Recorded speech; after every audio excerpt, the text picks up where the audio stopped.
Graça e paz, irmãos. Convido a você a abrir sua Bíblia.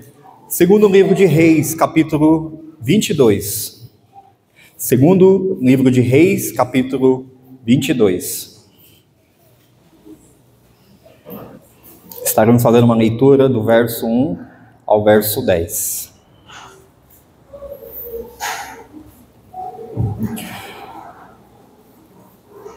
Diz assim a palavra do Senhor. Tinha Josias 8 anos de idade, quando começou a reinar, e reinou 31 anos em Jerusalém. Sua mãe se chamava Jedida, e era filha de Adaias, de Boscate. Fez ele o que era reto perante o Senhor, andou em todo o caminho de Davi, seu pai, e não se desviou nem para a direita, nem para a esquerda. No 18º ano do seu reinado, o rei Josias mandou o escrivão Safã, filho de Azarias, filho de Mesulão, à casa do Senhor, dizendo: sobe a Ilquias, o sumo sacerdote, para que conte o dinheiro que se trouxe à casa do Senhor, o qual o guardas da porta ajuntaram do povo, que o deem nas mãos dos que dirigem a obra e tenha a seu cargo a casa do Senhor, para que paguem aqueles que fazem a obra que há na casa do Senhor, para repararem os estragos da casa, aos carpinteiros, aos edificadores, aos pedreiros, e comprem madeira e pedras lavradas para repararem os estragos da casa. Porém, não se pediu conta do dinheiro que se lhes entregaram nas mãos, porquanto procedia com fidelidade. Então disse o sumo sacerdote Ilquias ao escrivão Safã: achei o livro da lei na casa do Senhor. Ilquias entregou o livro a Safã, e este o leu. Então o escrivão Safã veio ter com o rei e lhe deu relatório, dizendo: teus servos contaram o dinheiro que se achou na casa e o entregaram nas mãos dos que dirigem a obra e têm a seu cargo a casa do Senhor. Relatou mais o escrivão Safã ao rei, dizendo: o sacerdote Ilquias me entregou um livro, e Safã o leu diante do rei. Irmãos, esse mês de outubro, nós comemoramos, relembramos a Reforma Protestante. E aos domingos nós estamos ouvindo a respeito da Reforma Protestante. E hoje, nessa noite, eu gostaria de falar sobre a reforma que o rei Josias fez. A reforma religiosa. E aqui nesse texto nós podemos ver o verdadeiro arrependimento. Essa é a maior necessidade do povo de Deus: reformar as suas vidas. Um dos lemas da reforma, Igreja Reformada, sempre reformando. Nós não podemos cair na estagnação, nós não podemos cair no comodismo, nós não podemos nos acomodar diante da missão que Deus tem para nós. A Igreja de Cristo tem que avançar, mas avançar de uma maneira correta. Hoje, quando se trata de cristianismo no Brasil e no mundo, é algo questionável. Será que o que está crescendo de fato é a Igreja de Cristo? Será que a Igreja de Cristo não está precisando de novamente voltar às Sagradas Escrituras, a fazer uma reforma nas suas igrejas, na vida de cada membro? Essa é a maior necessidade nossa. E à luz desse texto, não apenas desses 10 versos, mas do capítulo todo, do 22 e do 23, nós iremos ver quais foram as atitudes do rei Josias. E primeiro ponto que eu quero destacar, diz o texto, que ele fez o que era reto perante o Senhor. E o texto diz ainda no verso 2 que ele andou em todo o caminho de Davi, seu pai. Mas quem é o pai do rei Josias? Se você olhar na mesma página, é o rei Amon, filho de Manassés. E por que o autor coloca que ele andou em todo o caminho de Davi, seu pai? Veja, ele não quer ter aqueles maus exemplos dos seus pais, do seu avô Manassés. Ele não quer andar como os seus pais andaram, adorando outros deuses, se prostrando diante de outros deuses, trazendo coisas estranhas para a casa do Senhor. Ele repudia isso. Ele quer reformar isso. Ele não quer ter esses exemplos negativos. E ele coloca, o autor coloca, ele andou em todo o caminho de Davi, seu pai. Mas na verdade, o pai dele se chamava Amon, filho de Manassés. Os dois fizeram coisas que não agradaram ao Senhor. Manassés, entretanto, no final de sua vida se arrependeu. Mas as atitudes que Manassés fez que irritasse ao Senhor e acendeu a ira de Deus. Mas Josias, ele assume uma responsabilidade para a sua vida. Eu quero ser diferente. Eu não quero ser como meu pai, eu não quero ser como meu avô. Eu quero realmente andar de acordo com a palavra do Senhor. Realmente eu quero adorar a Deus. Essa é a maior necessidade nossa, criaturas de Deus. Nós fomos criados para adorar a Deus, não para viver em satisfação do nosso ego, em satisfação da nossa vida, irmãos. Nós precisamos entender isso, que Deus nos criou a sua imagem e semelhança, para que de fato nós pudéssemos adorar, fazer a vontade do Senhor. E o rei Josias entendeu isso, e por isso que, diz o texto, ele andou em todo o caminho de Davi, seu pai, e não se desviou nem para a direita, nem para a esquerda. Será que nesta noite nós podemos dizer que de fato a nossa vida tem andado no caminho correto? Será que os nossos pés estão realmente andando retos? Ou nós temos ido para a esquerda, para a direita? Caminhos tortuosos, caminhos que não exaltam a Deus, que não glorificam a Deus, que não expressa a gratidão que nós precisamos ter de fato e de verdade na nossa vida? Josias, ele assumiu essa responsabilidade. Eu quero ser diferente. Mas ele não apenas se preocupou consigo mesmo, mas ele diz, eu preciso estabelecer a casa do Senhor. Eu não posso deixar a casa do Senhor desse jeito. E aí ele toma a iniciativa. No verso 3, no 18º ano do seu reinado, o rei Josias mandou o escrivão Zafã, filho de Azanias, filho de Mesulão, à casa do Senhor. E ali ele começa a dar ordem. Vocês pegam esse dinheiro, vocês pegam esses recursos e reedifica, faça uma reforma na casa do Senhor. Qual é o princípio, irmãos? O rei Josias entendeu que o povo precisava estar na casa do Senhor para adorar a Deus. E ele estava preocupado com o culto, com a vida religiosa do povo. Às vezes nós estamos bem com Deus. Graças a Deus por isso. Mas as pessoas que estão ao nosso redor, será que nós temos essa preocupação de convidar para vir ouvir a palavra do Senhor? Será que nós temos tido essa preocupação de semear o Evangelho, essas pessoas que estão prostradas diante de Deus?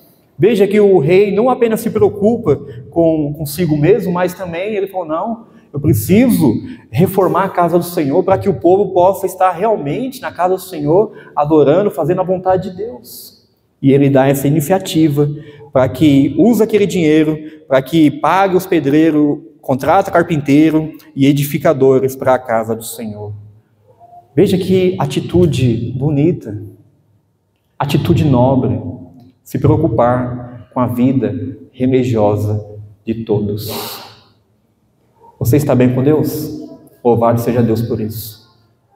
A sua casa está bem com Deus? Se não estiver, se preocupe, incentive, invista esforços, se for necessário até recursos. Invista mais tempo na sua vida com Deus. Se dobre seus joelhos, peça para que Deus transforme a vida dos seus familiares. as pessoas que você ama. Veja que o rei se preocupa com o povo todo de Judá. E no verso 8, irmãos, diante daquela ordem que o rei manda, né, o sacerdote e os demais ali, acha o livro da lei na casa do Senhor. No verso 8 diz assim: então disse o sumo sacerdote Ilquias ao escrivão Zafã: achei o livro da lei na casa do Senhor. Vamos lá, se achar esse livro é porque estava perdido. Veja como que estava a vida religiosa desse povo. Por causa da idolatria de seus pais, de seus avós, a vida religiosa já não tinha mais uma vida religiosa correta, porque no lugar da palavra de Deus havia poste-ídolos, havia utensílios de Baal, havia feitiçaria, havia astrologia e assim por diante, coisas mais horrendas que Deus abomina. Esse era o estado, essa era a realidade daquele povo. Veja, ele encontra o livro da lei na casa do Senhor. Então esse livro estava bem escondidinho, guardadinho, sem ninguém usar. A palavra de Deus fechada, irmãos, não faz efeito nenhum na nossa vida. Você ter a palavra de Deus lá no Salmo 23 na sua casa, não faz efeito nenhum. A palavra de Deus tem que ser usada, tem que ser lida, para que nós possamos compreender qual é a vontade de Deus para nossas vidas. Veja, o sacerdote acha esse livro, ele lê esse livro, e qual é a reação do rei? No verso de número 11. Tendo o rei ouvido as palavras do livro da lei, rasgou as suas vestes.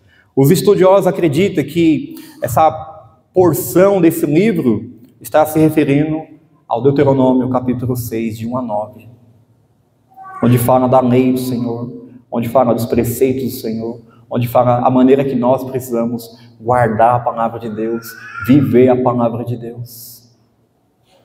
Qual é a reação do rei? Ao ouvir a palavra desse livro, rasgou as suas vestes, ficou indignado. Que desprezo, que atitude! Como é que pode meus pais chegar a esse ponto, deixar a vida religiosa desse povo chegar a esse nível de desprezo, abandonar a lei do Senhor? Veja a preocupação dele, irmão. Poderia estar contente, puxa, agora eu sou rei, comecei com 8 anos, né? Lógico, com todo o suporte, pessoas mais adultas, mas ele não está satisfeito em si mesmo, está mais preocupado com a maneira. E quando a palavra de Deus é lida, a atitude dele, ele rasgou as suas vestes. O que significa rasgar as suas vestes? Uma indignação, um arrependimento, um quebrantamento, tristeza por causa do pecado, tristeza porque as coisas de Deus estão abandonadas, a casa do Senhor está em ruína, onde Deus deveria estar sendo adorado, existem outros deuses, existem utensílios de Baal, existem sacerdotes que estão fazendo outras coisas que não agradam a Deus. Diante daquela leitura da palavra do Senhor, ele rasga as suas vestes, expressando o seu arrependimento, a sua indignação. A que ponto chegou o povo? A que ponto chegou a tribo de Judá? A que ponto chegou os filhos de Deus? Abandonar a Deus, abandonar a lei do Senhor. Veja que a reforma não apenas se dá no aspecto físico, que é importante, a casa do Senhor é importante, mas agora começa a passar pela questão religiosa, as coisas que não podem ocupar o lugar de Deus, coisas que não agradam a Deus. E o rei Josias, depois diante da leitura, diante da palavra do Senhor, ele começa a buscar a presença de Deus. Note no verso 12, ordenou o rei Uquias, o sacerdote Aicão, filho de Zafã, a Aquibô, filho de Micaias, a Zafã, o escrivão, e a Asaías, servo do rei, dizendo: ide consultai o Senhor por mim, pelo povo e por todo o Judá, acerca das palavras deste livro que se achou, porque grande é o furor do Senhor que se acendeu contra nós, porquanto nossos pais não deram ouvidos às palavras deste livro para fazerem segundo tudo quanto de nós está escrito. Diante da palavra de Deus, ele tem uma atitude. Ele manda buscar, consultar o profeta para que realmente possa entender o que Deus queria daquele povo. E ele percebeu que o furor de Deus tinha acendido contra o povo de Israel. Será que vale a pena, irmãos, nós adorarmos outros deuses?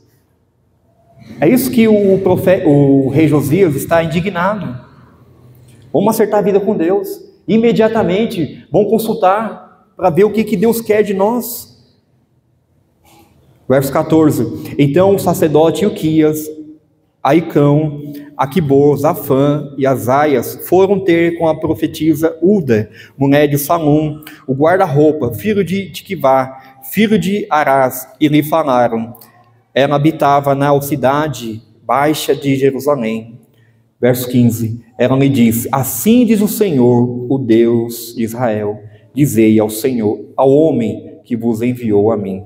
E agora vem a resposta do Senhor. Verso 16. Assim diz o Senhor: eis que trarei males sobre este lugar e sobre os seus moradores, a saber, todas as palavras do livro que leu o rei de Judá, visto que me deixaram e queimaram incenso a outros deuses, para me provocarem a ira com todas as obras das suas mãos, o meu furor se acendeu contra este lugar e não se apagará.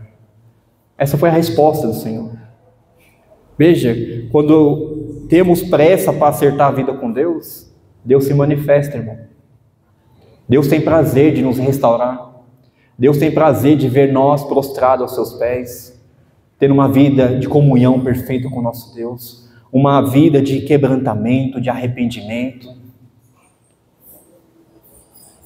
Muitas vezes, irmãos, nós queremos se relacionar com Deus da maneira que nós achamos, mas não pode ser de acordo com o que nós achamos, tem que ser de acordo com a palavra de Deus, tem que ser com aquilo que Deus nos diz, a palavra de Deus, para que possa produzir arrependimento. É a palavra de Deus, não é o que os homens dizem, é o que Deus diz. Hoje se fala muito sobre avivamento em algumas denominações, mas há muito barulho e pouca palavra de Deus, não há presença de Deus. Avivamento é coisa séria, irmãos, é coisa que vem do alto. Quando a igreja se prostra, quando a igreja busca verdadeiramente, quando a igreja se arrepende. Veja, essa foi a atitude do rei Josias. Diante da palavra do Senhor, ele viu o perigo que estava correndo, manda buscar a Deus, e Deus se manifesta, Deus responde: eu vou agir, a minha ira está acesa contra vocês, contra o povo de Judá. Deus levantou tantos profetas, Deus exortou o seu povo, mas o povo estava com os ouvidos tapados. Deus mandava os profetas, eles matavam os profetas, eles zombavam dos profetas, eles maltratavam os profetas. Deus levantou o nazireu no meio deles, e eles fazia que os nazireus se contaminassem com o pecado. O povo de Israel sempre tapou os ouvidos diante da mensagem do Senhor. Josias, ele foi o último rei, o rei bom, antes do cativeiro. Ele foi o último que quis levar Deus a sério. Eu vou ser diferente. Eu quero acertar a vida com Deus. Eu não quero apenas ter um reinado, eu não quero apenas ter riqueza, eu não quero ter apenas um palácio. Eu não quero apenas ter o poder, eu quero ter a minha vida acertada com Deus. Eu quero andar no caminho de Davi, meu pai. Caminho bem antes. Eu quero andar nesse caminho. Vale a pena. E assim ele se preocupa em reformar a casa do Senhor e também de buscar a presença de Deus. Esse deve ser o nosso desafio também, irmãos, de querer andar com o nosso Deus no caminho do Senhor. Andar de uma maneira correta, não apenas para fazer a nossa vontade.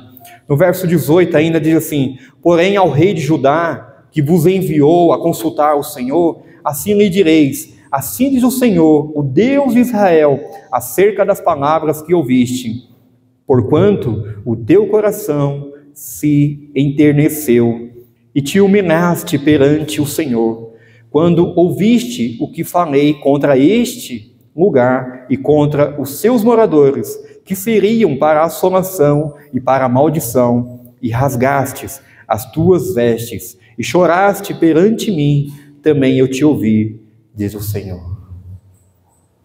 Coração quebrantado, o coração contrito, Deus ouve as nossas orações. Deus sabe do íntimo do nosso coração. Deus sabe se realmente nós estamos arrependidos da nossa vida idólatra, dos nossos pecados. Quantos ídolos, irmãos, nós temos em nosso coração? Quantas coisas nós colocamos na nossa vida em lugar de Deus? Quantas e quantas? Talvez você se engane a si mesmo. Não, eu não tenho ídolos, coisa nenhuma. Mas Deus sabe. Deus conhece o íntimo do nosso coração. Ele sabe que você troca Ele por outras coisas, pequenas coisas. Ele sabe que você não prioriza Ele em primeiro lugar na sua vida. Ele sabe que você coloca Ele em segundo, terceiro, talvez em último lugar nas suas prioridades. Deus conhece, irmãos. Mas também, quando há o arrependimento sincero, diz assim: também eu te ouvi, diz o Senhor.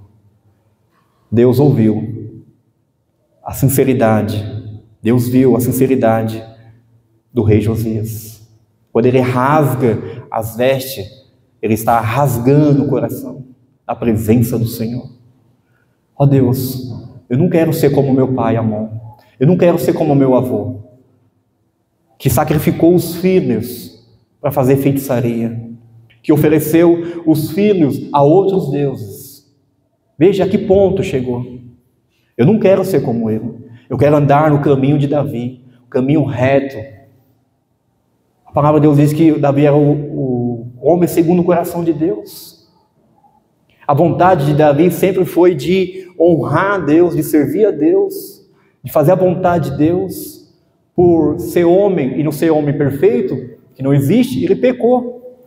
Mas quando ele pecou, ele se arrependeu. Ele se quebrantou na presença do Senhor. Ele confessou o seu pecado e Deus o perdoou. Deus se agradou do arrependimento do rei Josias.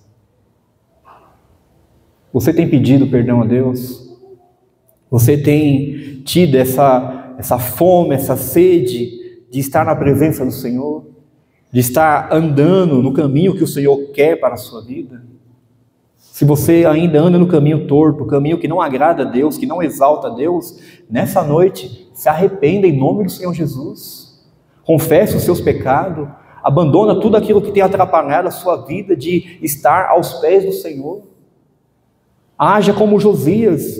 Eu não quero ter a vida que meu pai e meu avô teve. Eu quero mais. Veja, diante da palavra, imediatamente ele manda consultar a profetisa. E a resposta do Senhor vem.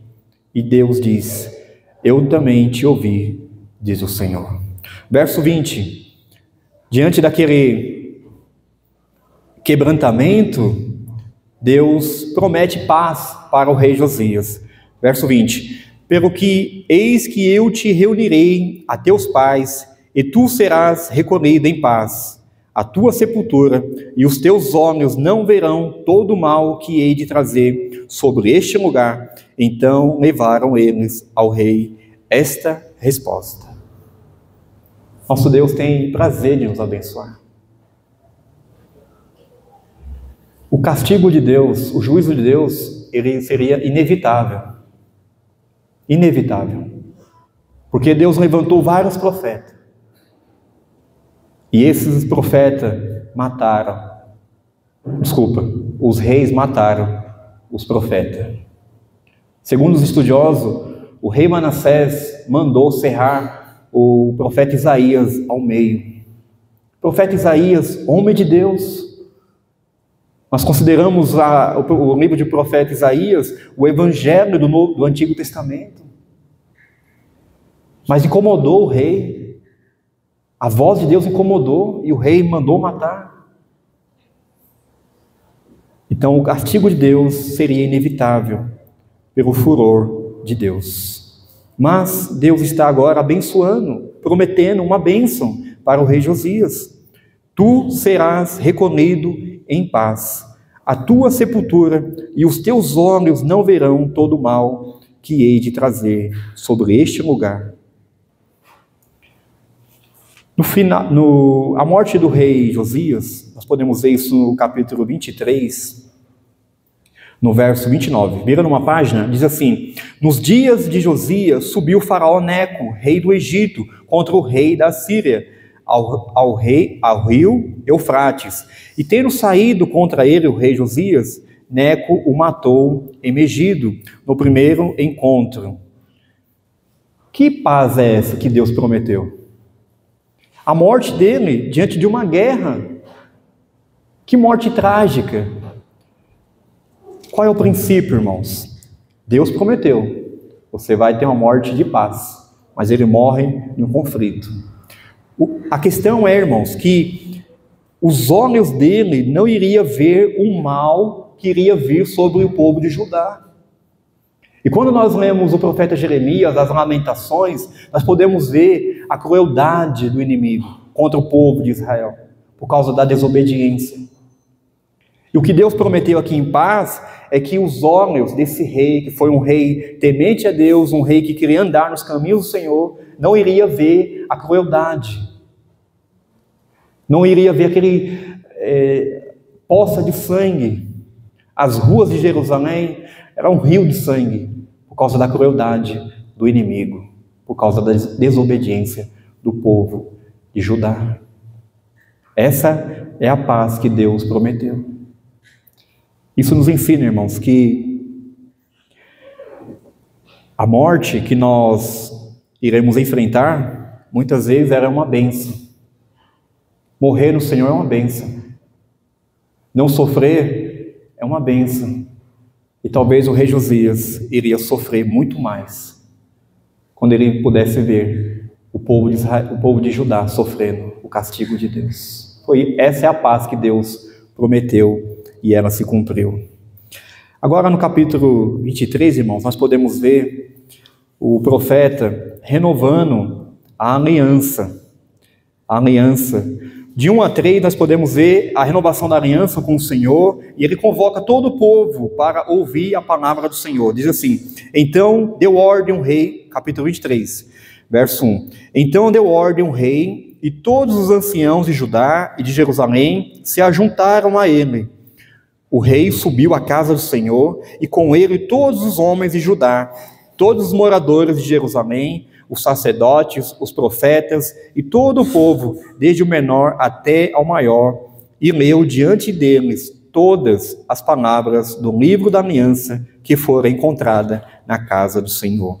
O rei se pôs em pé junto à coluna e fez aliança ante o Senhor para o seguirem, guardarem os seus mandamentos, os seus testemunhos, os seus estatutos de todo o coração e de toda a alma, cumprindo as palavras desta aliança que estavam escritas naquele livro, e todo o povo anuiu a esta aliança. Veja, reforma espiritual. O povo volta para Deus quando ouve a palavra do Senhor.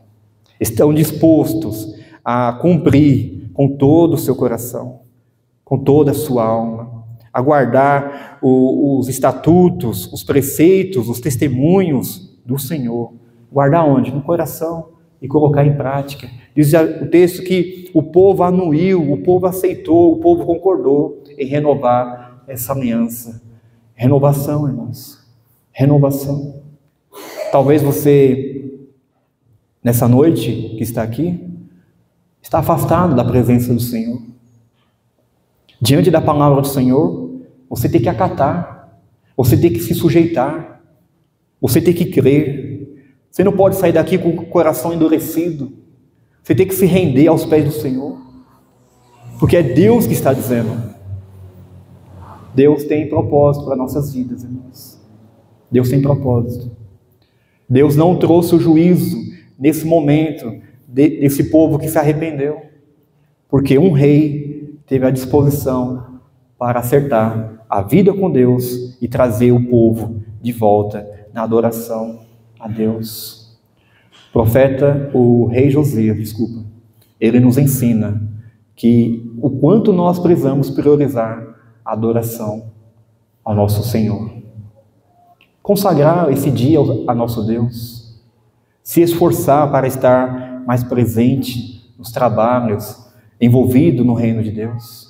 É uma maneira de nós expressar a nossa adoração a nosso Deus. Continuando o capítulo 23, do verso 4 em diante, nós iremos ver, ele manda tirar da casa do Senhor os utensílios de Baal, coisas que estava profanando o templo, coisas que não edifica, que não agrada, que na verdade só aborrece a Deus. E do verso 4 diz o texto, utensílios que se tinha feito para Baal, ele manda tirar os postes ídolo e assim por diante, irmãos. A purificação do templo. Verso 7. Também derribou as casas da prostituição cultural que estava na casa do Senhor, onde as mulheres teciam tenda para o poste ídolo. Então tudo que ele viu de errado, ele mandou tirar. Vamos acabar com isso. Nós precisamos voltar a adorar a Deus de uma maneira correta. Nós temos que abandonar esses ídolos. Nós precisamos tirar essa idolatria. Nós precisamos acertar a vida com Deus. Queridos irmãos, hoje, em muitas igrejas, no meio do culto, existem coisas que não estão de acordo com o preceito da palavra do Senhor. Os homens trazem coisas estranhas, coisas que não agradam a Deus, que na verdade profanam o nome do Senhor. E as pessoas acham que aquilo gostoso, agradável. O culto não é para ser agradável a nós. O culto tem que ser agradável a Deus. O culto é para Deus, não é para nós. Às vezes os nossos cultos estão tão vertical e o culto tem que ser horizontal. Deus diz no culto e você responde. Amém, eu aceito, eu creio, eu vou obedecer. Mas hoje, muitas igrejas colocam coisas estranhas no culto. E isso se torna idolatria. Esse mesmo capítulo, no verso 9, diz assim, mas os sacerdotes dos altos não sacrificavam sobre o altar do Senhor em Jerusalém, porém comia pães asmos no meio de seus irmãos. E aí o profeta começa a profanar, o rei Josias. Também profanou, verso 10, também profanou a Tofete, que está no vale dos filhos de Inom, para que ninguém queimasse a seu filho ou a sua filha como sacrifício a Moloque. Veja que absurdo. Você sacrificar o seu filho para outros deuses, para fazer feitiçaria. Manassés fez isso. Avô de Josias. E era comum isso. E o profeta e o rei fica indignado com isso. E ali ele começa a pegar ossos, cinzas e jogar naqueles lugares para que não pudesse fazer novamente isso. Ele estava preocupado com a vida religiosa do povo. Adorar a Deus tem que ser de acordo com a palavra do Senhor. Nós não podemos criar coisas, trazer coisas estranhas para a casa do Senhor. No verso 15 em diante, também diz que ele estende essa reforma para outras regiões, e no mais para a região do norte, com a mesma finalidade, Verso 16: olhando Josias ao seu redor, viu as sepulturas que estavam ali no monte, mandou tirar delas os ossos e os queimou sobre o altar, e assim o profanou, segundo a palavra do Senhor, que apregoara o homem de Deus que havia anunciado estas coisas. Então ele pega esses ossos, faz cinzas e joga onde que o povo adorava, e assim o povo não iria voltar novamente a oferecer coisas para outros deuses. A preocupação dele. Irmãos, qual é o princípio que nós aprendemos aqui nessa parte, essa purificação do templo? Talvez você diga nessa noite: graças a Deus, eu não tenho nenhum ídolo na minha casa. Graças a Deus, eu não tenho nenhuma imagem de santo, de escultura, que eu me prostro. Mas eu preciso dizer para você, idolatria, ela é muito mais profunda do que as coisas externas. A idolatria está dentro do nosso coração. João Calvino disse que o nosso coração é uma fábrica de fazer ídolos. Talvez o seu ídolo não seja aquele que está na parede, mas seja o seu filho. Talvez o seu ídolo seja o seu cônjuge. Talvez o seu ídolo seja o seu trabalho, o seu serviço, o seu carro, a sua família, a sua conta bancária. Idolatria é mais profunda, irmãos. Ela é mais sutil. E nós damos graças a Deus porque na nossa casa não temos colocado na parede, mas dentro do nosso coração é possível que nós temos guardados, que nós não queremos abandonar.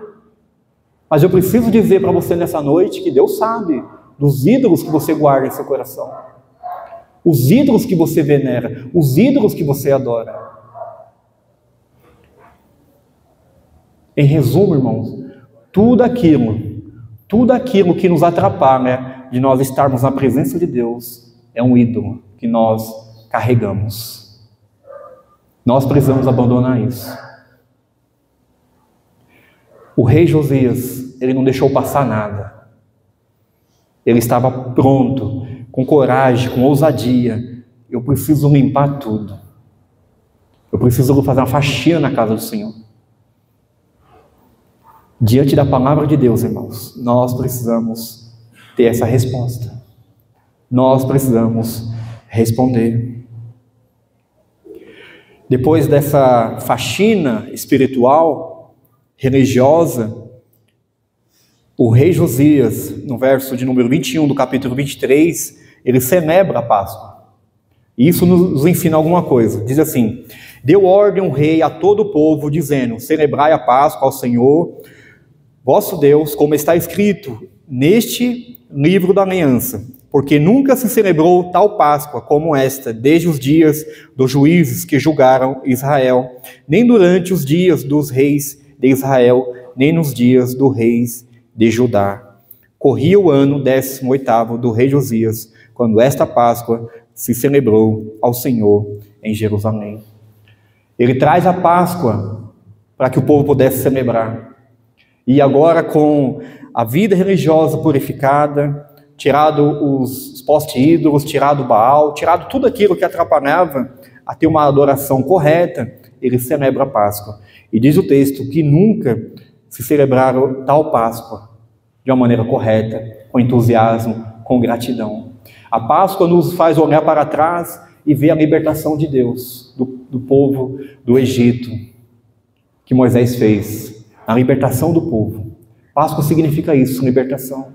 Hoje, ao olhar para trás, nós vemos a Páscoa que foi instituída por Cristo. O êxodo, a Páscoa, a salvação que Cristo nos deu. Nós precisamos também, com essa mesma gratidão, entusiasmo, realizar a Páscoa do Senhor, que significa, hoje, a ceia do Senhor. Quando nós estamos participando da ceia do Senhor, ela nos remete a nós olharmos para a morte de Cristo, examinar a nós mesmos, olhar para frente, porque Cristo disse: até a sua vinda, nós precisaríamos celebrar a Páscoa. Que privilégio esse povo teve de ter tido um rei corajoso, um rei que se sujeitou à palavra do Senhor, irmãos. Você vai continuar resistindo à palavra de Deus? Você vai continuar ainda com o coração duro, não dando crédito, duvidando, tentando governar a sua própria vida, dirigindo você mesmo a sua vida? Como nós ouvimos domingo passado, Cristo não é apenas o nosso Salvador, Ele tem que ser o nosso Senhor. E nós, como servos,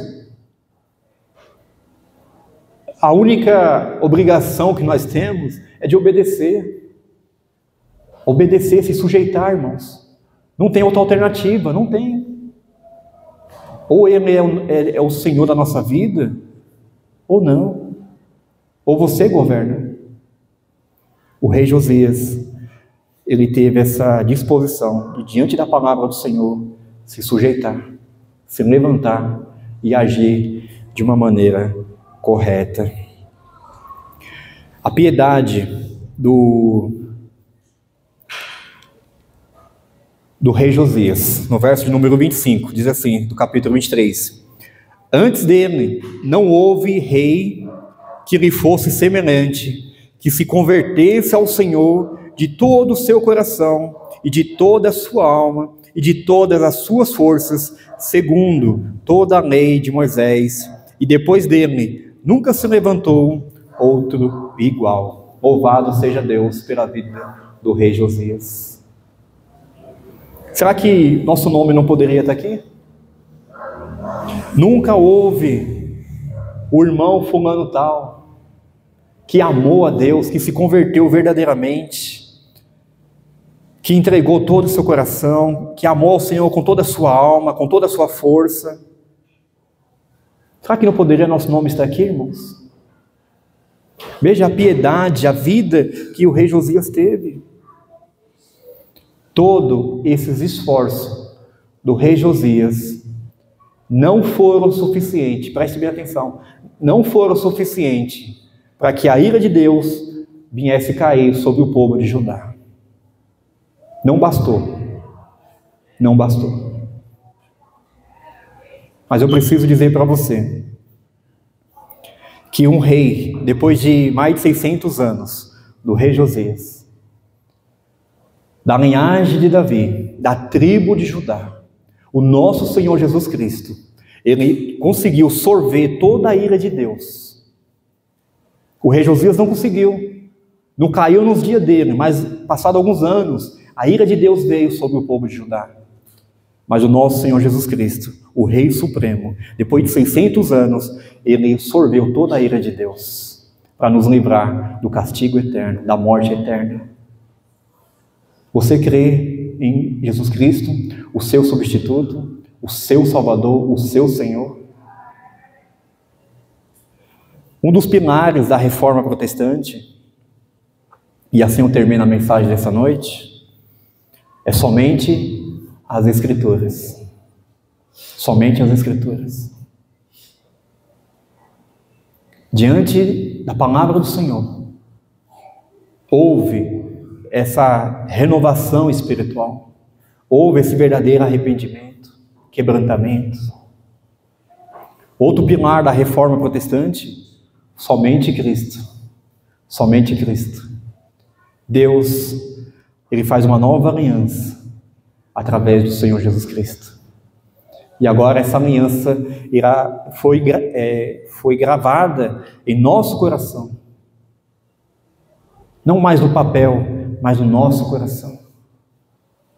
A graça de Deus sobre cada um de nós. É Deus que abriu nossos olhos. É Deus que nos deu a fé da salvação. É Deus que nos convence do pecado. É Deus que nos regenera. É Deus que coloca um coração que agora pulsa por Deus. Nós amamos a Deus porque Ele nos amou primeiro. Louvado seja Deus por isso, irmãos. nesta noite nós possamos, com a graça de Deus, abandonar toda idolatria, tudo aquilo que atrapalha o nosso relacionamento com o nosso Deus. Que Deus possa nos abençoar, que Deus possa nos capacitar a nós agirmos assim como o profeta, como o rei Josias. Oremos. Querido Deus, nosso Pai bendito, nós te exaltamos ao teu santo nome nesta noite, nós te agradecemos por esse rico privilégio de estarmos na tua casa, de estarmos em tua presença, para render louvores ao teu santo nome. Diante da tua palavra, ó Deus, nós possamos ter essa mesma atitude que o rei Josias teve, de rasgar as suas vestes, que nós possamos rasgar o nosso coração, expressando o nosso arrependimento, ter essa mesma anseio, essa mesma busca, essa urgência de estar buscando a tua presença, de estar ouvindo a tua voz, e ao ouvir a tua voz possamos estar renovando essa aliança, possamos estar se sujeitando a toda a tua palavra, que é suficiente para nós. Concede, Senhor Deus, a cada um de nós o teu perdão, o teu favor, a tua misericórdia.